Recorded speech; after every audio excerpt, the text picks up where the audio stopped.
کرنا علی کی ضروری ہے. یہ دیکھ علی کا کردار کیا ہے. دیکھ میں متقیوں کا امام ہوں, میں امیر المومنین ہوں, میں امام المتقین ہوں, میں جو زہد و تقوی نہ رکھتے ہوں, جو نماز نہ پڑھتے ہوں, میں ان کا امام نہیں ہوں, میں مومنوں کا امام ہوں, امیر المومنین ہوں. کا مولا پھر بتا دے علی کی شیعہ کی صفات کیا ہوتی ہیں. وہ ہم جیسا تھا, کیونکہ ہمارا بھی زبانی دعویٰ ہے کہ ہم علی کے شیعہ ہیں. کہا مولا شیعہ کی صفات کیا ہوتی ہیں, آپ مجھے بتا دیں تاکہ میں ان شرائط پر ان صفات کو اپنے اندر لاگو کر سکوں, ان صفات پر عمل کر سکوں. کہا اگر سننا چاہتا ہے تو میں تجھے بتاتا ہوں کہ علی کی شیعہ کی صفات کیا ہوتی ہیں. علی کی شیعہ کی صفات یہ ہوتی ہیں کہ وہ اللہ کا خوف رکھتا ہوتا ہے, وہ رسول کی اتباع کرنے والا ہوتا ہے, وہ توحید کو ماننے والا ہوتا ہے, اس کی نماز کبھی قضا نہیں ہوتی, وہ زہد و تقوی کو اختیار کرنے والا ہوتا ہے, وہ یتیموں پر رحم کرنے والا ہوتا ہے, وہ صلح رحمی کرنے والا ہوتا ہے, وہ غریبوں کی مدد کرنے والا ہوتا ہے, وہ فقیروں کو عطا کرنے والا ہوتا ہے. وہ اگر سڑک پر چلتا ہے تو بھی لوگوں کو پتا ہوتا ہے کہ علی کا شیعہ جا رہا ہے, کوئی عام بندہ نہیں جا رہا ہے. اگر سننا چاہتا ہے تو سن کہ میرا شیعہ کون ہوتا ہے. میرا شیعہ وہ ہوتا ہے جو زہد و تقوی اختیار کرنے کے بعد وہ اپنی اولاد کی تربیت کس طرح سے کرتا ہے, جس طرح میں علی چاہتا ہوں, جس طرح میں نے اپنے بچوں کی تربیت کی ہے, اسی طریقے سے وہ اپنے بچوں کی تربیت کرتا ہے. اگر وہ راستے پر چلتا ہے تو اعتدال اختیار کرتا ہے, کبھی وہ فضول خرچی نہیں کرتا, کبھی وہ جھوٹ نہیں بولتا, کبھی وہ غیبت نہیں کرتا, کبھی وہ چوری نہیں کرتا. اگر سننا چاہتا ہے تو سنے بندہ مومن, علی کا شیعہ وہ ہوتا ہے جو صرف زبان سے دعویٰ نہیں کرتا بلکہ اس کا کردار بھی علی جیسا ہوتا ہے.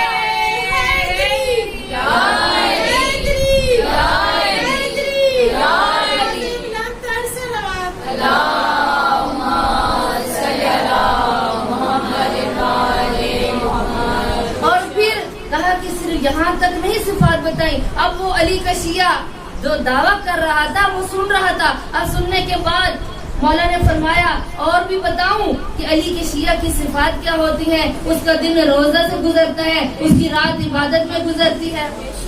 اس کا دن روزے سے گزرتا ہے, اس کی رات عبادت میں گزرتی ہے. کیوں؟ کہا میں علی ابن ابی طالب سردیوں کی نمازوں کو پسند کرتا ہوں اور گرمیوں کے روزوں کو پسند کرتا ہوں. آئیے اب میں اور آپ جو علی کے شیعہ ہونے کے دعویٰ کر رہے ہیں, ہم دیکھیں کہ ہم گرمیوں میں کتنا روزہ رکھتے ہیں اور کتنا سردیوں میں راتوں کو کھڑے ہو کر ہم عبادت پروردگار کرتے ہیں. عزیزان گرامی, علی کوئی عام ہستی نہیں.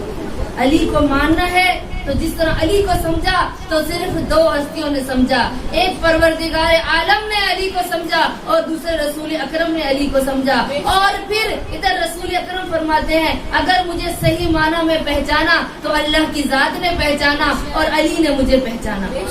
اور نہج البلاغہ میں ایک چھوٹا سا خطبہ ہے, ضرور جا کے جو علی کی چاہنے والی ہیں اس خطبے کو ضرور پڑھیے گا کہ علی کس کی اتباع کرتے تھے. خطبہ نمبر ہے 190, غالباً خطبہ نمبر ہے نہج البلاغہ میں, اور خطبہ قاسیہ کے نام سے مشہور ہے کہ جس میں رسول اکرم اپنے چاہنے والوں کو بتا رہے تھے کہ میں کون سی ہستی ہوں. میرا بچپن گزرا تو اتباع رسول میں, دعوت ذی العشیرہ کے موقع پر میں نے رسول کا ساتھ دیا. کہا میں رسول کے ساتھ ایسے رہتا تھا کہ جیسے ایک اونٹنی کا بچہ اس کے ساتھ رہتا ہے, میں اس کے ساتھ اس طرح سے رہتا تھا. میں مرضات اللہ بنا تو کس طرح کہ شب ہجرت رسول اکرم نے اپنی تمام امانتیں مجھے دے دی اور خود چلے گئے, ہجرت کے لیے مدینہ چلے گئے اور میں بستر رسول پر سو گیا. کہا پورا زندگی میں سوتا رہا, مجھے علی کو یقین نہیں تھا کہ میں صبح اٹھوں گا یا نہیں اٹھوں گا, لیکن رسول صادق و امین تھے, انہوں نے امانتیں مجھے دی اور بستر پر سلانے کے بعد کہا اے علی صبح ہوتے ہی امانتیں مکہ والوں کو واپس کر کے صبح تم مدینے آ جانا. تو مجھے یقین ہو گیا کہ میں صبح ضرور بیدار ہوں گا, میں صبح ضرور بیدار ہوں گا. اور کہا جب میں صبح اٹھا تو خدا کے نبی نے کہ وہی آئی, جبرائیل وہی لے کر آئے اور کہا من الناس یمن یشری نفسہ ابتغاء مرضات اللہ واللہ رؤوف بالعباد. کہا علی ابن ابی طالب وہ ہستی ہے جو مرضات اللہ بن جاتا ہے, جو نفس رسول بن کر اگر بستر رسول پر سو جائے تو اللہ اپنی مرضیاں بیچ دیتا ہے. اور پھر اگر چادر تطہیر کے نیچے علی ابن ابی طالب آ جائے تو قرآن قصیدہ پڑھتا ہوا آتا ہے اور کہتا ہے انما یرید اللہ لیذھب عنکم الرجس اہل البیت ویطہرکم تطہیرا.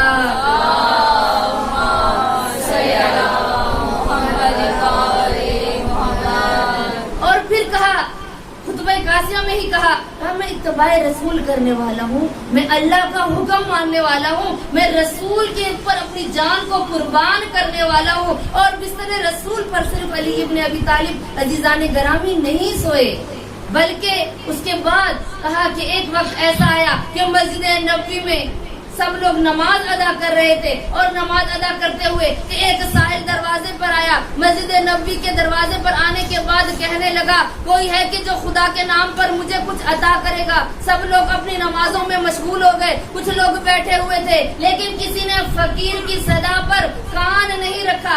علی ابن ابی طالب کہتے ہیں میں رکوع کے حالت میں تھا, میں نے فقیر کی طرف دیکھا اور فقیر کو اشارہ کیا. کہا میں نے انگلی سے اشارہ کیا اور فقیر آیا میری انگلی سے انگوٹھی اتار کر لے گیا. ابھی چند وقت ہی گزرا تھا کہ اللہ تعالیٰ نے جبرائیل سے کہا جا جبرائیل فوراً جا وحی لے کر اور جا کر میرے پیارے حبیب سے کہہ دے, میرے یاسین مدثر نبی سے کہہ دے, میرے طٰہٰ مزمل نبی سے کہہ دے کہ اللہ قرآن ابھی نازل نہیں ہوا. عزیزان گرامی ابھی قرآن نازل نہیں ہوا, اللہ نے فوراً یہ آیت نازل کی انما ولیکم اللہ ورسولہ والذین آمنوا الذین یقیمون الصلاۃ ویؤتون الزکاۃ وہم راکعون. کہا تمہارا ولی اللہ ہے اور اس کا رسول ہے اور وہ ہے جو حالت رکوع میں زکات دیتا ہے. ادھر مسجد نبوی میں جب یہ آیت نازل ہوئی رسول اکرم نے منبر پر آ کر اس آیت کو دہرایا, لوگ حیران ہو گئے کون ہے کہ جس نے ابھی حالت رکوع میں زکات دی ہے.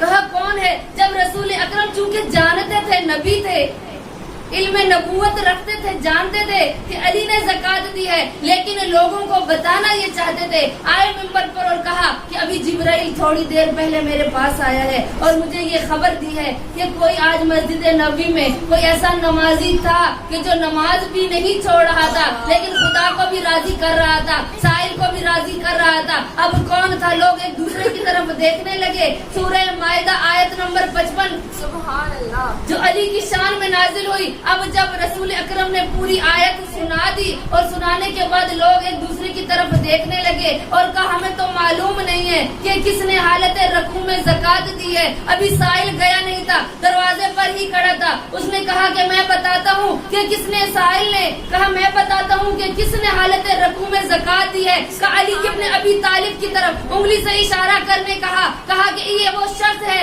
کہ جس نے حالت رکوع میں زکات دی ہے. اب جب رسول اکرم نے علی ابن ابی طالب کے چہرے کی طرف دیکھا اور مسکرا کر کہا کہ ہاذا یہ کیا ہے؟ کہا کہ انا من نور علی واحد, کا میں اور علی ایک ہی نور سے خلق ہوئے.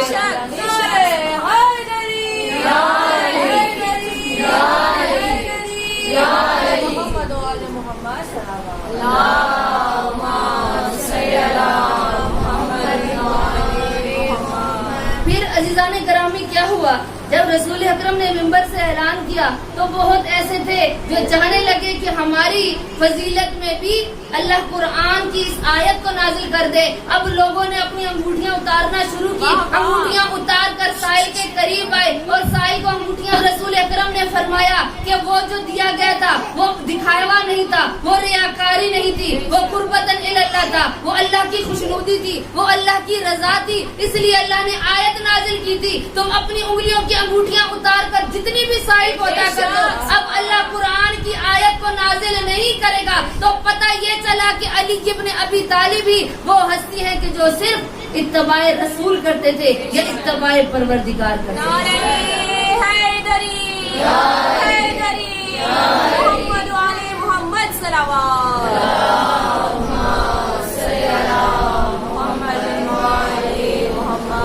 یقیناً عزیزان گرامی اسی لیے اللہ نے اپنا کلمہ جب بھیجا تو کہا لا الہ الا اللہ, اور جب محمد کی پہچان کے لیے نبوت کو بھیجا, نبی کو بھیجا تو کہا محمد الرسول اللہ. اور پھر جب علی کو بھیجا تو کیا کہا؟ علی ولی اللہ، یعنی اللہ نے اپنا لفظ، اپنا نام، اپنا اسم گرامی اللہ کا لفظ یا اللہ نے اپنی توحید میں بیان کیا یا نبی کے کلمے میں بیان کیا یا علی ولی اللہ کے ساتھ اپنا لفظ قرار دیا کہ بتانا یہ چاہتا تھا اللہ کہ میرے اس وسیع کی فضیلت کیا ہے، میرے نکاح میں علی کا مقام کیا ہے، کیونکہ علی کوئی عام ہستی نہیں ہے۔ عزیزان گرامی، علی کو ہم نہیں پہچان سکتے، کیونکہ خود علی نے فرمایا کہ مجھے پہچانا تو یا رسول نے پہچانا یا پروردگار نے پہچانا۔ علی کو پہچاننا ہو تو رسول جیسا دل چاہیے، رسول جیسا علم چاہیے، تو مومنات کوشش یہ کریں کہ ہمارا کردار علی جیسا کردار ہو، اور اس کے لیے ضروری ہے کہ اتباع پروردگار ہو، یہ اتباع رسول ہو، یہ رسول اکرم کا یہ جانشین جو امام المتقین ہے، جو متقیوں کے امام ہے، کہ جو دنیا کے بارے میں کہتے تھے کہ یا دنیا غرن غیری، اے دنیا میں نے تجھے 3 دفعہ طلاق دی ہے، تو پھر بھی میرے قریب آتی ہے۔ عزیزان گرامی، طلاق مسائل شریعہ کہ جو خواتین جانتی ہیں، اگر ایک طلاق دی جائے تو انسان رجوع کر سکتا ہے، دوسری دفعہ طلاق دی جائے تو انسان رجوع کر سکتا ہے، لیکن علی ابن ابی طالب نے 3 طلاقیں دی، کیونکہ جب تیسری طلاق ہو جائے تو انسان رجوع نہیں کر سکتا۔ اور علی ابن ابی طالب نے اس دنیا کو، یہ لہو و لہاب کی دنیا، یہ عارضی زندگی، یہ عارضی دنیا کو علی ابن ابی طالب نے 3 دفعہ طلاق دی، اور کہا اے دنیا تو لباس بدل کر، تو خوبصورت بن کر میرے قریب آتی ہے، لیکن میں علی تیرے دھوکے میں نہیں آؤں گا، میں تیرے فریب میں نہیں آؤں گا، تو جانتی نہیں کہ میں کون ہوں، میں سارا دن جنگوں میں گزارتا ہوں اور رات کو خدا کی حمد و ثنا کرتا ہوں۔ اس دنیا کو جس علی نے طلاق دی ہو اور ہم اس دنیا سے دل لگا لیں اور پھر کہیں کہ ہم علی کے شیعہ ہیں، ہم علی کے ماننے والے ہیں، ہمارا کردار آیا علی کے کردار جیسا ہے کہ وہ علی ابن ابی طالب کہ جو سلونی قبل ان تفقدونی کا دعویٰ کرتے تھے کہ جو کچھ مجھ سے پوچھنا چاہتے ہو پوچھ لو، ایسا نہ ہو کہ میں اس دنیا سے چلا جاؤں۔ کہ ابا ذر کہتے ہیں کہ ایک دن میں علی ابن ابی طالب کے پاس آیا، کہا رات چھائی ہوئی تھی، آسمان پر ستارے نمودار تھے، کہا میں نے دیکھا علی کے چہرے پر اضطراب ہے، علی پریشانی کی عالم میں ہے، میں نے دیکھا کہ علی ایک کنواں ہے اور اس کے اندر اپنے منہ کو ڈال کر کچھ کہہ رہے ہیں۔ کہا میں قریب گیا، میں اس کنویں کے قریب گیا تو میں نے دیکھا کہ علی فرما رہے ہیں کہ جو اللہ نے مجھے علم عطا کیا تھا، جتنا علم اللہ نے مجھ علی کو عطا کیا تھا، اتنا مجھ سے کسی نے حاصل نہیں کیا۔ کاش کوئی مل جاتا کہ جو علم اللہ نے میرے سینے میں رکھا ہے، یہ راز، یہ مخفی ہے میرے سینے کے اندر، کوئی مل جاتا تو میں اس کو یہ علم عطا کرتا، لیکن اس دنیا میں کوئی بھی نہیں کہ جو اس علم کو سمجھے۔ اور پھر ابو ذر کہتے ہیں کہ اس کے بعد امام علی علیہ السلام فرماتے ہیں زندگی بہت کم ہے، سفر بہت طولانی ہے، توشہ آخرت بہت کم ہے۔ علی ابن ابی طالب جیسی ہستی کہے کہ میرے پاس توشہ آخرت نہیں ہے، میرے پاس اگلی زندگی کے لیے کوئی سامان نہیں ہے۔ عزیزان گرامی، کہ وہ علی جو مرضی پروردگار کے علاوہ حرکت نہیں کرتے تھے، جو مرضی رسول کے علاوہ اپنی زبان کو جنبش نہیں دیتے تھے، تو وہ علی کہ جو ناقصین و مارکین کے قاتل تھے، کہ وہ علی جو حبل اللہ المتین تھے، وہ علی جو عمود اسلام تھے، وہ علی کہ جو وجہ اللہ ہے، وہ علی جو لسان اللہ ہے، وہ علی جو ید اللہ ہے، وہ علی جو اذن اللہ ہے۔ اب اتنی صفات کے باوجود علی خدا کی بارگاہ میں آتے تھے تو کانپتے تھے، تھر تھراتے تھے کہ میں کسی کی بارگاہ میں آ گیا ہوں، میں نے جواب دینا ہے خدا کی بارگاہ میں۔ عزیزان گرامی، میں اور آپ علی کا شیعہ بننا عزیزان گرامی آسان نہیں ہے۔ علی کا شیعہ ہے تو ابو ذر ہے، علی کا شیعہ ہے تو مسم تمار ہے، کہ علی کا شیعہ ہے تو وہ ساسا بن سہان ہے، علی کا شیعہ ہے تو اسبغ بن نباتہ ہے، علی کا شیعہ ہے تو حسنین ہے، کہ جنہوں نے اپنے بابا کی سیرت پر عمل کیا۔ میں اور آپ صرف علی کے نام کا دعویٰ کرنے والے ہیں، نہیں کہیں کہ ہم علی کے شیعہ ہیں۔ علی کے شیعہ جیسا کردار اگر ہمارا کردار نہیں تو ہمارا دعویٰ کوئی کام نہیں رکھتا۔ صلوات پڑھے بر محمد والے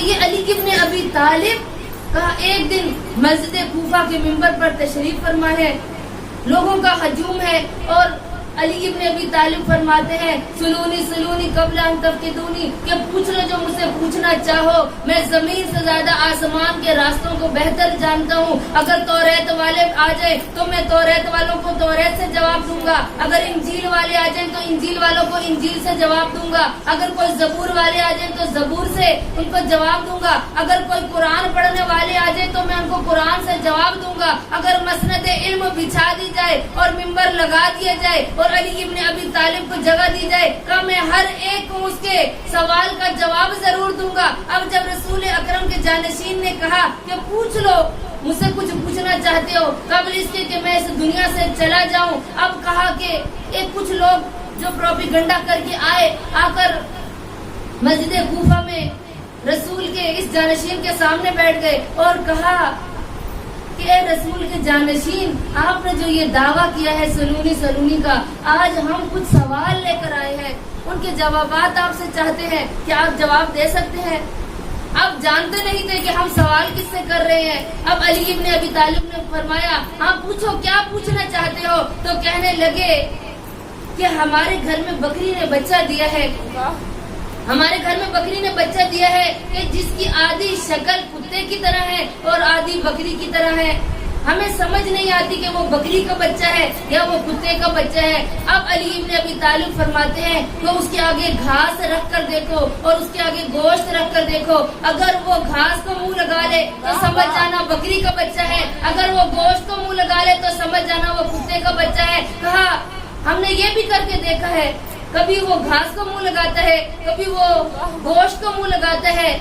پھر کہا اچھا ایسا کرو، اس کو بکریوں کے ریوڑ میں چھوڑ کے دیکھو، اگر وہ بکریوں کے ریوڑ کے درمیان میں چلے تو سمجھنا کہ وہ بکری کا بچہ ہے، اگر بکریوں کے ریوڑ کے آخر میں چلے تو سمجھنا کہ وہ کتے کا بچہ ہے۔ کہا ہم یہ بھی کر کے دے سکے یا علی، وہ کبھی درمیان میں چلتا ہے، کبھی وہ شروع میں چلا جاتا ہے اور کبھی آخر میں چلا جاتا ہے، ہمیں سمجھ نہیں آتی کہ وہ بکری کا بچہ ہے یا وہ کتے کا بچہ ہے۔ پھر علی ابن ابی طالب فرماتے ہیں اس کے سامنے پانی رکھ کر دیکھو، اگر وہ پہلی دو ٹانگیں پھیلائے اور زمین پر رکھ کر اور پانی کو چاٹنا شروع کرے تو سمجھنا وہ کتے کا بچہ ہے، اگر وہ جگالی لے کر پانی کو پیے تو سمجھنا کہ وہ بکری کا بچہ ہے۔ کہا یا علی ہم نے یہ بھی کر کے دیکھا ہے، کبھی وہ جگالی لینے لگ جاتا ہے اور کبھی وہ پانی کو چاٹنے لگ جاتا ہے۔ پھر اب جانتے نہیں تھے کہ ہم سوال کس سے کر رہے ہیں، اب یہ کہا ہم یہ بھی کر کے دے چکے ہیں۔ تو علی ابن ابی طالب کے چہرے پر جلال آیا، جلال آنے کے بعد علی ابن ابی طالب فرماتے ہیں کہ اس بکری کے بچے کو ذبح کر دو، اگر آنتیں نکلے تو سمجھ جانا کہ وہ بکری کا بچہ ہے، اگر انتڑیاں نکلے تو سمجھنا کتے کا بچہ ہے۔ اب دونوں فوراً مولا کے قدموں میں گر گئے اور فوراً مسلمان ہونے کے بعد کہنے لگے کہ یا علی آپ نے سچ کہا تھا، آج ہم آپ کو چیلنج لے کر آئے تھے، آپ جو سلونی سلونی کا دعویٰ کرتے تھے، آج ہم آپ کا علم دیکھنے کے لیے آئے تھے، نہ تو ہماری کوئی بکری ہے اور نہ ہی بکری نے کوئی ایسا بچہ جنم دیا ہے، آج ہم آپ کو چیلنج کر کے آئے تھے، آپ کا علم دیکھنا چاہتے تھے، آپ کا علم کتنا ہے۔ کہا تم جانتے نہیں ہو کہ میں کون ہوں، کہ جس کے لیے رسول نے فرمایا تھا انا مدینۃ العلم علی بابھا، کہ میں علم کا شہر ہوں اور علی اس کا دروازہ ہے، مجھے رسول تک پہنچنا ہے تو دروازے سے ہو کر جانا، اس دروازے سے کوئی منافق داخل ہو ہی نہیں سکتا۔ صلوات مولا علی کی شان پر بلند تر صلوات۔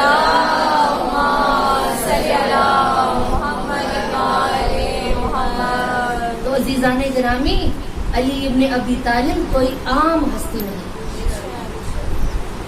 کہ جس کی شہادت اللہ نے ماہ رمضان میں رکھی، کہ کتنی عظیم ہستی علی ابن ابی طالب کہ جو آئے تو بھی اللہ کے گھر میں، اور جب ضربت لگی تو بھی خدا کے گھر میں، اور روزے کی حالت میں اور پھر سجدے کی حالت میں ضربت لگی۔ وہ علی ابن ابی طالب، تاریخ کہتی ہے کہ جب بھی جنگ خندق کا معرکہ ہوا، بدر کا ہوا، احد کا ہوا، جنگ صفین ہوئی، علی ابن ابی طالب چاہے فاتح بن کر آتے تھے تو پریشان ہوتے تھے۔ ایک دن رسول اکرم نے سوال کیا کہ علی، آپ فاتح خیبر ہیں، آپ فاتح حنین ہیں، آپ فاتح خندق ہیں، آپ جنگ کے فاتح بن کر آئے ہیں، لیکن آپ کے چہرے پر خوشی نہیں ہے، مسکراہٹ نہیں ہے۔ تو اس وقت علی کے چہرے پر افسردگی آئی اور کہا، یا رسول اللہ، میں نے آپ کی زبان سے سنا ہے کہ شہادت بہت بڑا درجہ ہے، شہادت ایک بہت عظیم منزل ہے، کیا علی ابن ابی طالب کو شہادت نہیں ملے گی؟ میں اس لیے افسردہ ہو جاتا ہوں کہ شاید اللہ نے میری قسمت میں شہادت نہیں رکھی۔ اس وقت رسول اکرم فرماتے ہیں، یا علی، اللہ نے شہادت تیرے قسمت میں رکھی ہے۔ اور اسی لیے مناجات شعبانیہ میں، جب شعبان کے اواخر میں رسول اکرم نے مناجات شعبانیہ خطبہ دیا تو اس خطبے کے آخر میں کہا کہ اس مہینے میں، یعنی رمضان کی فضیلت کو جہاں بیان کیا، اور اس کے آخر میں کہا کہ اس مہینے میں ایک اولین و آخرین کا بدبخت انسان اے علی تیرا قاتل ہوگا، اے علی تجھے شہادت نصیب ہوگی۔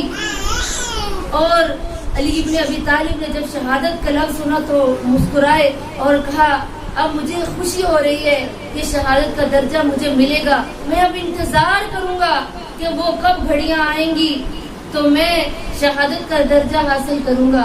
عزیزان گرامی، آخر یہ ماہ رمضان کا چاند طلوع ہوا اور ماہ رمضان کی 19ویں شب جب آئی تو کہا، علی ابن ابی طالب عموماً اپنے اولاد کے گھر افطار کر رہے تھے۔ اس دن جناب ام کلثوم کی باری تھی، اور جناب ام کلثوم کے گھر جب افطاری کے لیے آئے، ہر بیٹی کی خواہش ہوتی ہے، عزاداران علی، ہر بیٹی کی خواہش ہوتی ہے کہ جب اولاد اپنے والدین کو اپنے گھر بلائے نا تو کوشش ہوتی ہے کہ اچھی سی اچھی چیز ان کے سامنے دسترخوان پر رکھے، ان کی پسندیدہ چیز ان کے سامنے رکھے۔ ام کلثوم نے بھی اسی طریقے سے جب بابا کو مدعو کیا، بابا علی بن مرتضیٰ کو مدعو کیا تو کہا، دسترخوان بچھایا، اور دسترخوان کے اوپر میری آقا زادی نے چند کھجوریں رکھی، نمک رکھا اور ایک دودھ کا پیالہ رکھا۔